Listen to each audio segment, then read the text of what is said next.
So yun, okay KGX, so gupit ko lang So yun, okay, congratulations doon sa mga, syempre no, sa mga sumunod sa TA natin kahapon from 101, 800, pumalo ng 102, 103, 104, 105 hanggang 106 ang pinasok niya mga Lodi. And then ngayon, syempre January, no, January 24, no, 2025. So ang nakikita ko dito mga kapatid, no, syempre may liquidation na malaki, no? Parting 106, 106 and 106.4, no? So 106.4. Kung mapapansin natin, meron diyang resistance mga Lodi, no? And then nakikita ko dito sa ilalim, medyo maliliit lang yung mga area na possible niyang kunin. No, tendency, nandito tayo ngayon sa, I think nasa 105 sakto, 105.30.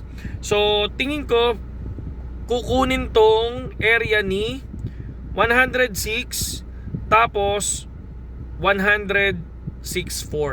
Pero si 100 kapag ka na ano to, I think kapag na break si 106.529, possible lumipad pa to, no? Ito yung TA natin, no, sa araw na ito, no. Yun yung nakikita ko mga kapatid. And then syempre sa Telegram natin, super dami na nakita ko nag-send sa atin na mga profit sila. Pero lagi kong sinasabi sa kanila, ang isisend nyo sa akin yung exit na, ayoko nung current, yung nakalagay dyan current. Kumbaga hindi pa sila naka-exit. Kasi ang gusto ko pag naka-exit na, ibig sabihin profited na, no? Pero pag hindi pa naka-exit yun, para sa akin, naghahanap pa ng sunog to mga kapatid. Okay? So dun naman sa mga nangyaring news kagabi, syempre executive order para sa Bitcoin reserve is ayan na, di ba? Kaya nga lumipad yung value ni BTC kagabi. And then nakaupo na yung mga Senate tsaka Treasury nila, no, na pro-crypto, no? And ayan, pero ako, syempre ang tingin ko lang dyan, ako ETH ang holding ko. Alam nyo naman yun, pero nagpapakitang gilas ngayon si ETH, nasa 103, no, 3,412 siya kanina, ngayon nasa 3,380. Pero para sa akin good na yan, no? Medyo maganda-ganda na pinapakita ni ETH. Sana mag-breakout lang, buy lang ng buy. Ang holdings ko ng ETH sa 2.58. So planning to buy pa, no? Planning to buy pa kapag bumaba pa ng konti. Kasi nung bumaba yan ng nasa 322, ayan, 3,202, yan, bumili tayo. 20 pala, bumili tayo niyan, no? Tapos tingnan natin ngayon kung babagsak pa siya. Kung bumagsak, buy lang ako dyan. So medyo malakas ang kutob ko kay ETH mga Lodi, nakukuha pa ng all time to. At kapag kumuha ng all time to, yun na siguro baka magtipi na tayo mga Lodi, no? So yun lang naman, no? Napakaganda ng tinatakbo ngayon ni BTC. Tulad ng sinabi ko sa inyo, no? Ako 20 to 30% profit na ako. Okay na ako dyan. Nagko-close na ako dyan, and then naghahanap na ulit ako ng entry point mga Lods. Okay? Payo ko lang sa'yo, huwag mo madaliin ang pag-unlad mga idol, no? Ito yung time na kung ikaw hindi sumabay ng bear market noong nakaraan, huwag ka mag-invest ngayon. Kaya ang payo ko sa'yo, kung ikaw sumabay nung bear market, kung ikaw hindi sumabay ng bear market noong nakaraan, no, wag kang sasabay ngayong ako para sa etong ano na to, itong last phase ng bull run, wag kang sasabay. Ako para sa akin yan kasi nakaka-stress yan.